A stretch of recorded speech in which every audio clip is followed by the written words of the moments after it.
placed in the target's path. Sometimes it can be dropped on the target. But in most cases, it has to be fired or propelled. This involves the solution of three different kinds of problems which are covered by three closely related divisions of ballistics. Interior ballistics is concerned with the launching of the ammunition. Exterior ballistics is concerned with its behavior in flight. And terminal ballistics deals with the action of the ammunition at the target. Let's look first at the problems involved in launching our ammunition with launching devices that are complex, precision-made instruments, but which operate on a principle as simple as that employed in a pea shooter. When the pressure behind the projectile becomes strong enough, the projectile will move. In any gun, howitzer, mortar, or small arms weapon, the pressure behind the projectile is caused by the burning of the propelling charge or propellant, which forms a tremendous amount of gas in the chamber. This pressure is measured in thousands of pounds per square inch and is exerted equally on all surrounding surfaces, but with different results. The forces represented by the vertical arrows have no effect on the projectile. The pressure or force to the right is against the projectile, the most readily movable of the surrounding surfaces, and sends it out of the bore. At the same time, the force to the left is against the gun, which moves in recoil.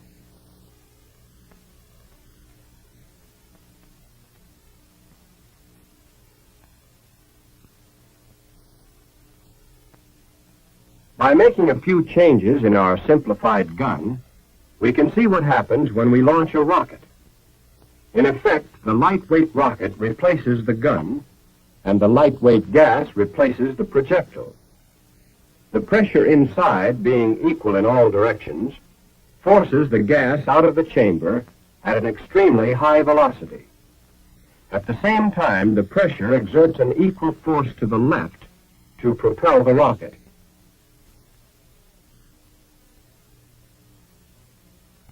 Military rockets operate on exactly the same principle as the 4th of July variety.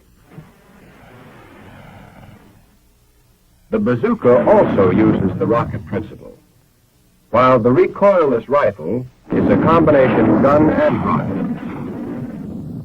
The propellant used in guns and most rockets is some form of nitrocellulose, commonly called powder. Modern powder is made in grains, the grains taking many different forms to get the various pressures needed in the many different modern weapons. Apart from chemical composition, grain size is the most important single factor in determining how rapidly a powder charge will burn. Just as wood shavings will burn more rapidly than the same weight of logs because there's more burning surface exposed, so will small grains burn more rapidly than a large grain of the same weight. When small, rapidly burning grains are used, the propelling effect is that of a sharp, sudden thrust. The effect we get from large grains is that of a sustained push. But grain design also affects the rate of burning. In general, there are three types of grain: a large grain with 7 holes, a medium-sized grain with 1 hole, and a small solid grain called a degressive grain. When ignited inside a gun, it burns fast, and the pressure rises rapidly. As the burning surface decreases, pressure is generated at a slower rate. Here's a graph to show pressure action during burning. The degressive grain produces a very high pressure quickly, but the movement of the projectile tends to let the pressure drop off rapidly. The medium-sized grain with a single hole is called a neutral grain, In this form of grain, the burning is slower at first, but the burning surface remains constant during the burning period. Thus, the maximum pressure is not as high as with the digressive type, nor does the pressure drop off as sharply when the projectile moves. The large grain with the 7 lengthwise holes is called a progressive grain. Here, the burning surface increases due to the number of holes. The pressure produced is not as high as with the others, but it falls off even less rapidly as the projectile moves. This grain is preferred in modern high-velocity weapons because it gives the projectile a steady push, produces higher muzzle velocities, and has a lower maximum pressure than is possible with other types of grains. There are many other grain designs, the fast-burning powder sheets for mortars, for example. Neutral tube-shaped grains for certain types of rockets, as well as a variety of other kinds, each designed to provide the particular burning characteristics best suited to the weapon concerned. Now let's see what kind of pressure action we need for different guns. When we burn a suitable charge of progressive grains, the pressure is moderate and sustained, sending the projectile out of the bore with a continuous push. This kind of pressure action is just what we need to get high velocity in long-barreled artillery. But now we'll see what happens when we use the same charge in a short-barreled weapon. There's considerable muzzle flash, and the powder continues burning even after the projectile has left the bore, indicating that energy is being wasted. For a short-barreled weapon, a small digressive grain should be used. This builds up maximum pressure quickly to accelerate the projectile in a short space without undue burning afterward. This kind of pressure action is just what we want for low-velocity weapons, such as mortars or pistols. But if we use digressive grains in a long-barreled gun, there's a chance that the higher maximum pressure produced will blow it up. For a rocket, we need a low, steady pressure, so we use a special neutral grain. The low pressure will not burst the lightweight rocket, yet give smooth acceleration. For the V-2 and other large rockets, it's better to use certain liquid propellants, mixing them at a constant rate to assure constant burning.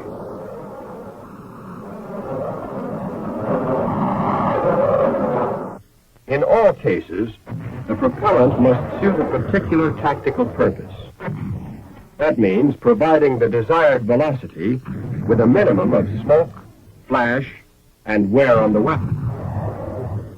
Interior ballistics is a highly complicated science, and what you've seen isn't the whole story by any means. But you do know what an important part pressure plays in launching the projectiles. You know something of the effects of grain size and design on gas pressure. And you know the relative burning action of the digressive and other types of grain. In other words, you've got a good idea of why and how a projectile leaves home. Now you're ready to consider exterior ballistics. Exterior ballistics is concerned with the behavior of projectiles in flight. If we could fire a cannonball, influenced by no outside forces, it would continue forever in its original direction at its original velocity. If we add the force of gravity, the cannonball follows this sort of path or trajectory. By adding air resistance, we get this result, and the range is shortened still more. To overcome air resistance and get greater range, we might streamline our cannonball, stretching it into a projectile. But look what happens. Our projectile tumbles, and the range is shorter than ever. We need something to stabilize our projectile in flight. One solution is to equip the projectile with fins. The use of fins solves the problem very effectively for mortars and some types of rockets, and the result is much greater range. Having the projectile spin is another solution to the tumbling problem. This, however, causes the projectile to swerve from a straight course, drifting to one side according to the direction of the spin. That isn't as bad as it might seem because we know it's going to happen, and we allow for the drift in aiming. To get the required spin, spiral grooves are cut in the bore of the gun and a soft rotating band put around the projectile. The band engages the grooves and the projectile rotates or spins. Although there are many forces affecting the projectile, the most important to remember are gravity, which pulls the projectile down, and drag due to air resistance, which slows the projectile. There's nothing we can do about gravity, but we can overcome the effects of drag to some extent in the design of our projectiles. For instance, by the streamlined windshield on this one. Boat tailing, another method of streamlining, also helps to reduce drag. For long-range fire, we must consider, in addition to gravity and drag, the effects of varying density of the air, the temperature of the air, winds over the trajectory, and the rotation of the Earth. The basic problem of the exterior ballistician is always the same: to study, improve, and predict the behavior of projectiles or missiles in flight. Solution of the problem involves the knowledge of many complex forces, the application of many scientific principles, the use of many ingenious lightning-fast computing machines. The ultimate purpose of all this is to design projectiles and compute firing tables, both of such accuracy that our combat units get the maximum number of direct hits. And that is where terminal ballistics comes in. In terminal ballistics, we are concerned with what happens at the target, with the problem of getting the type of action we want for each different kind of target by the most economical, practicable means. Our projectiles, bombs, warheads, mines, grenades, and so forth are designed to provide different basic effects. By using a large amount of high explosive, we get an effect called blast, making use of violently expanding gases under tremendous pressure. Blast shatters brittle masonry or concrete. It will also twist and tear the metal construction of buildings and vehicles. If penetration is the important thing, we can use a high-velocity projectile with a tough nose and little or no explosive. This sort of projectile will penetrate wood, stone, and up to several inches of steel. By using certain proportions between the weight of the explosive and the thickness of the projectile, we can get fragmentation. Our projectile or bomb breaks up into hundreds of flying fragments. They penetrate like bullets, but leave more jagged, irregular holes. Fragments from bursting shells can do severe damage to personnel and to light structures, such as this plane. Finally, by using incendiary projectiles or bomb clusters, we can start fires to cause great damage in a city, or in a structure or area where large quantities of supplies are stored. Generally speaking, each type of action will be effective against one particular type of target, but a combination will be even more effective. So our projectiles and bombs are usually designed with such a combination in mind. Now, to time or control the action of the projectile at the target, we use different types of fuses. Some of our fuses act on impact, either instantly or after a short delay. Time fuses act to set time after launching. Proximity fuses when they get near the target. Fuse location is also important. In certain cases, we'll get the best results by placing the fuse at the front end of the projectile. In other cases, it works better in the base. Bomb fuses are sometimes placed on the side, and in the larger bombs, more than one fuse is necessary. The fuse type and fuse location determine to a large extent the type of action we get at the target. Now let's consider a typical application of these fundamentals of terminal ballistics in dealing with an enemy plane. Fragmentation is the effect we want. Besides endangering personnel in the plane, flying fragments can wreck the engines, weaken structural members, and may penetrate the fuel tanks, generating enough heat to start a fire. The shell to do this particular job must carry enough high explosive to shatter the shell case and produce high-velocity fragments of the most effective size. Now, what about the fuse for this job?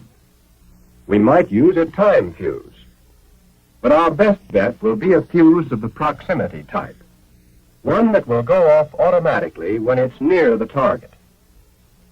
If we're dealing with an armored target or one of reinforced concrete, the first problem is to penetrate. So we need a tough-nosed, armor-piercing projectile that will be strong enough to withstand impact, one that will penetrate without breaking up. Fragmentation is effective after penetration, so a small explosive charge is added. In this case, the fuse must be placed in the base of the projectile and should have a short delay action after impact. The combined effect of penetration and fragmentation gets both the pillbox and its occupant. If we don't have high velocity, we can get penetration by sharply focusing the force of the explosion. This is done by the proper shaping of the high explosive charge. It's up to the terminal ballistician to determine from his experience and his experiments which combination of effects will be the most destructive for each kind of target. And there are other elements to be considered by the terminal ballistician. In all cases, the ammunition he prescribes must be suitable for mass production. It must also be safe to handle, transport, and store. Technically, it must present no impossible problems in any phase of ballistics. The first concern of the interior ballistician is the safe and successful launching of the ammunition. The important point to the exterior ballistician is predicting its behavior in flight. By means of firing tables, this information is passed on to the appropriate using units.